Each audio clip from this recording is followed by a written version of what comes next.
चिड़िया अपने घर में बैठी हुई थी। उसको दूर से एक जग्गू कौवा नजर आता है। मैं को कहती हूँ जाके आलू लेके आएगा, फिर मैं भुजिया बनाऊंगी। ऐसे ही फिर मीनू चिड़िया जग्गू कौवे को बुलाती है।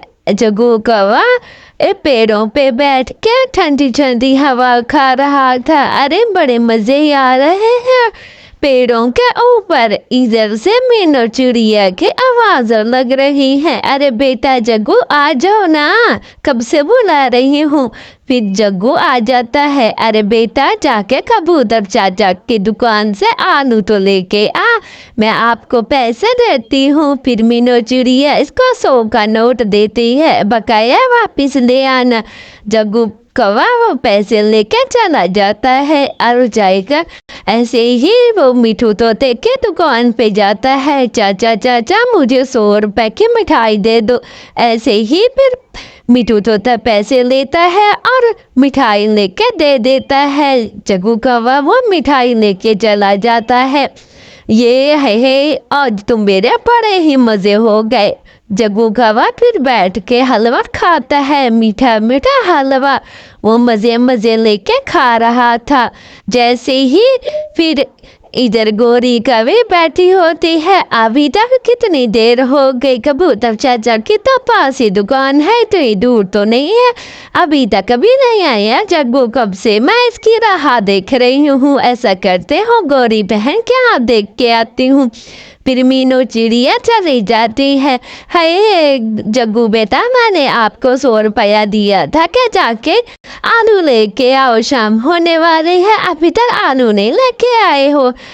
ऐसे ही फिर कहती है आंटी मुझे कब दिए थे आपने। हाँ बेटा मैंने आपको 100 का नोट दिया था। गोरी कभी कहती है अरे चल चल झूठी, मेरे बेटे को झूठा कहती हो, 100 रुपए का नोट मेरे बेटे को कब दिया था। मेरा जग्गू तो जंगल में खेलने के लिए गया था। फिर मीनू चिड़िया चली जाती है। अगला दिन हो जाता है। जग्गू कौवा घर के बाहर बैठा हुआ था। है कुछ तो नजर आ रहा है मुझे नदी पे, ऐसे ही दूर दूर से देखता रहता है।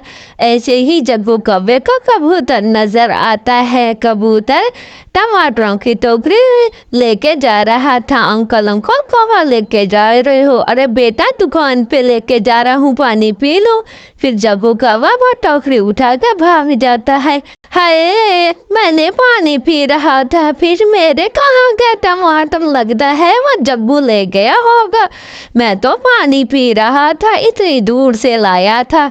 मनहूस मारा भी जग्गू कौवा, मैं जाके गौरी से पूछूंगा। फिर इधर गौरी के पास टमाटर की टोकरी लेके आता है। अरे बेटा टमाटर तो बड़े ही अच्छे लग रहे हैं, मेरा अच्छा बेटा ऐसे ही माँ को चोरियां कर कर के खिलाया कर।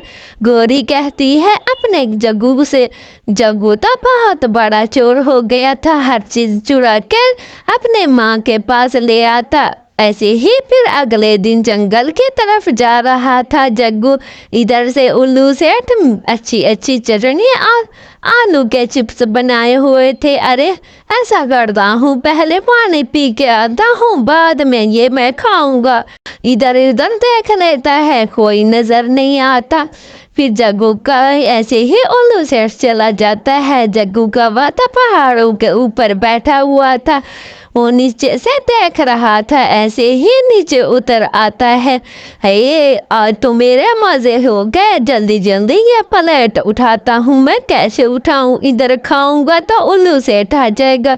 ऐसा करता हूँ ये सारी प्लेट उठा के ले जाता हूँ। इधर से उल्लू सेठ आ जाता है और है रुक रुक मैं तुझे कहता हूँ, अभी मैं जाता हूँ इसके पीछे, देखता हूँ ये मेरा चिप्स और चटनी कैसे खाता है। मैं नदी से पानी पीने ही गया। ऐसे ही माँ बेटे वो चिप्स और चटनी खा रहे थे और खाते खाते अरे जग्गू बेटा बड़ा ही मजा आ रहा है, जरा बाहर तो देखो, दरवाजा खटक रहा है। मैं नहीं जाती, मैं ये चिप्स खाती हूँ, बड़े मजे के लग रहे हैं। ऐसे ही जग्गू कौवा बाहर देखता है तो उल्लू सेठ बैठा होता है, उड़ा के नीचे फेंकता है। आहा डंडे लगाता है, अंडा के बाद मेरी चोरी करेगा क्या? नहीं नहीं माँ बचाओ। अरे क्या हुआ उल्लू भाई, क्यों? ऐसे ही फिर उल्लू सारी माजरा चिड़िया को बताता है और दोनों माँ बेटे पछताते रहते हैं। ऐसा ही हाथ लगा है कि पछताते ही रह